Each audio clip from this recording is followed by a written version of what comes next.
Malaysian Prime Minister Anwar Ibrahim hoping to spearhead efforts to resolve the crisis in Myanmar as he meets with the ruling military chief Min Aung Hlaing in Bangkok.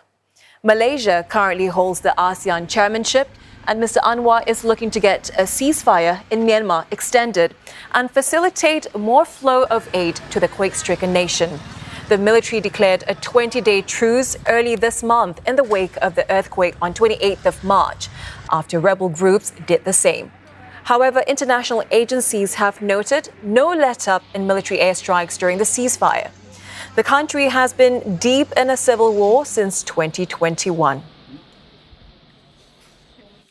Now, for more, we have our ASEAN correspondent, Leong in the studio with us, while Melissa Goh joins us live from Kuala Lumpur. Mel, let's go to you first. Do you know if anything has come out of the talks between Anwar Ibrahim and Min Aung Hlaing? Well, Prime Minister Anwar's, this is said to be his first meeting with Myanmar junta chief Min Aung Hlaing. It's happening as we speak, they said. The dinner and the meeting reportedly arranged by former Thai Prime Minister Thaksin Shinawatra, whom he appointed as his informal advisor on ASEAN matters while he's ASEAN chair. Now, Mr. Anwar has been looking forward to meeting General Min. He told his government that it's unprecedented and is going to try and seek an extension to the so-called ceasefire in Myanmar after parts of the country was hit by a devastating earthquake late last month that killed over 3,000 people and displaced millions. Now, the junta agreed on April 2nd for a temporary ceasefire to allow humanitarian assistance to reach the disaster-hit areas. But humanitarian groups are saying that airstrikes are still continuing shortly after that, and humanitarian aid was diverted from the anti-government areas. Now, Mr. Anwar, as ASEAN chair, is very much disturbed. And, indeed, since late last year, he has tasked his advisor, Thaksin, to mediate and find a way out of this bloody conflict in Myanmar because it's destabilizing to ASEAN, the grouping. Now, Thaksin, he believes with its vast political experience and regional connection and influence, will be able to speak to all the stakeholders, not just the junta, but also the various resistance groups and the ethnic armed organizations. Now, Thaksin has reportedly met with various resistance groups in Chiang Mai in March and April, trying to bridge the gap in terms of their demands. In fact, General Min reportedly met Thaksin earlier this month.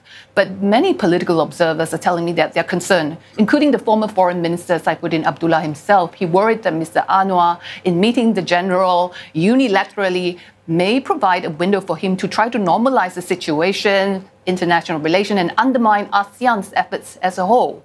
So let's see what comes out of the meeting, whether there's going to be any outcome at all.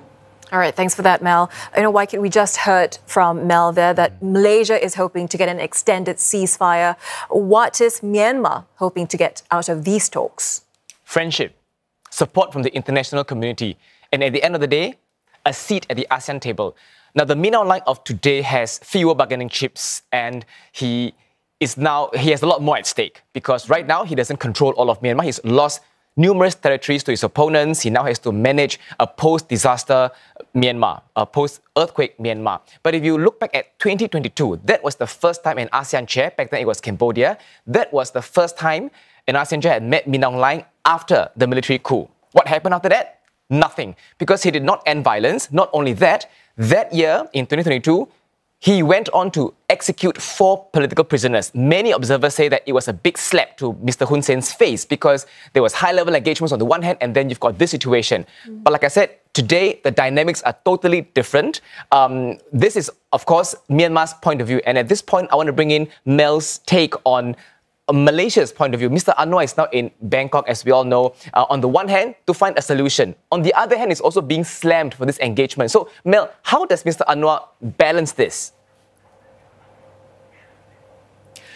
Well, let's look at ASEAN's positions. As far as ASEAN is concerned, Malaysia is the ASEAN chair this year. Now, the ASEAN foreign ministers, they met in Langkawi. The last meeting that I went There was no carve-out, they decided, despite, Prime Minister Anwar suggested to do so before becoming a Prime Minister. Myanmar is very much part of ASEAN. The grouping will continue to engage with Myanmar, engage with all the stakeholders, not just the junta, but it must fulfill the 5-point consensus as agreed, namely immediate cessation of violence, unimpeded access for the humanitarian assistance.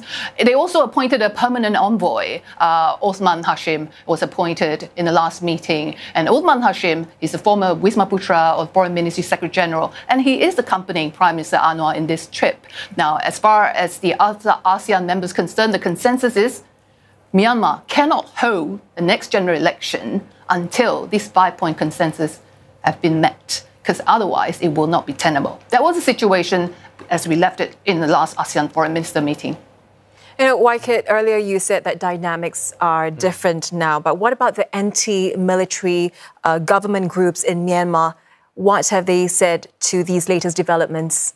Well, they're angry, understandably. They have a joint statement with the National Unity Government and some ethnic armed groups, basically slamming this meeting, saying, describing Min Aung Hlaing as a terrorist who is responsible for daily killings. And you've heard Mel say earlier there was a April 2nd truce. It's a 20-day truce.